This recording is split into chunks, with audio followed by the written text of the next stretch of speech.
महाविद्यालय से assistant professor Ranjana Srivastava, समाजशास्त्र विभाग से आज सेकेंड सेमेस्टर को यूनिट 1 भारतीय समाज की संरचना ग्राम, कस्बा एवं नगर के विषय में चर्चा करेंगे।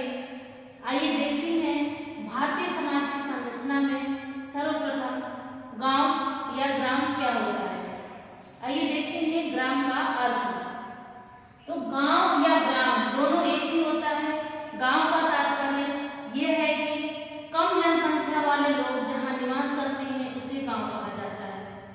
जिसमें जनसंख्या कम होती है और वो लोग बस्तियों में रहते हैं उसे गांव कहा जाता है। जहां पर उन लोग का मुख्य व्यवसाय कृषि होती है, जहां किसान लोग ज्यादा पाए जाते हैं या ज्यादा किसानी होती है उसे गांव कहा जाता है।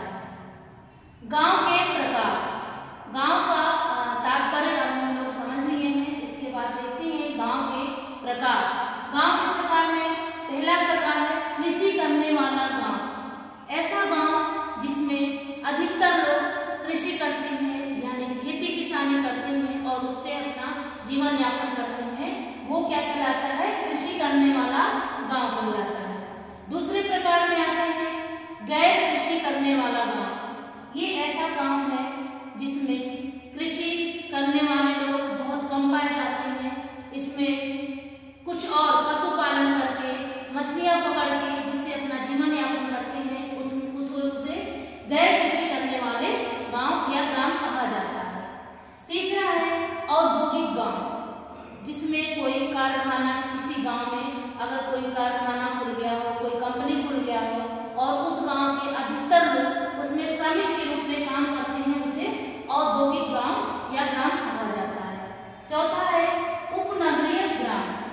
उपनगरीय ग्राम ऐसा गांव या ऐसा ग्राम होता है जो शहर के समीप होता है, जो नगर के करीब वाले गांव को उपनगरीय ग्राम या गांव कहा जाता है। तात्पर्य, अर्थ और प्रकार के बाद आइए देखते हैं गांव की विशेषताएं। तो कुछ विशेषताओं के बारे में हम लोग आज चर्चा कर रहे हैं, जिसमें सबसे पहला है गांव का छोटा आकार। किसी भी गांव में जब कम जनसंख्या वाले लोग निवास करते हैं, कम जनसंख्या वाले लोग रहते हैं, तो उसका आकार भी छोटा होता है। दूसरा है कृषि ही मुख्य व्यवसाय।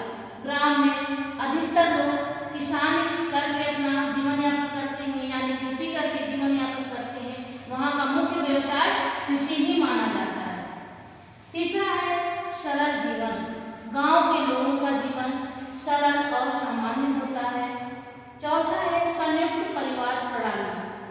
शहर में ऐसा देखने को कम मिलेगा, जहां सभी लोग एक साथ रहते हो, एक किचन में खाना बनता हो और एक साथ खाना खाते हो। लेकिन गांव में अधिकतर ये देखने को मिलता है कि 2 या 3 पीढ़ी एक साथ निवास करते हैं, उसे संयुक्त परिवार प्रणाली कहते हैं। तो ये गांव में ही देखने को मिलेगा। अगला है धर्म का महत्व। गांव के लोग, ग्रामीण क्षेत्र के लोग धर्म से बहुत जुड़े हुए होते हैं, अपने नेचर से बहुत जुड़े हुए लोग होते हैं, जो कि धर्म को बहुत अधिक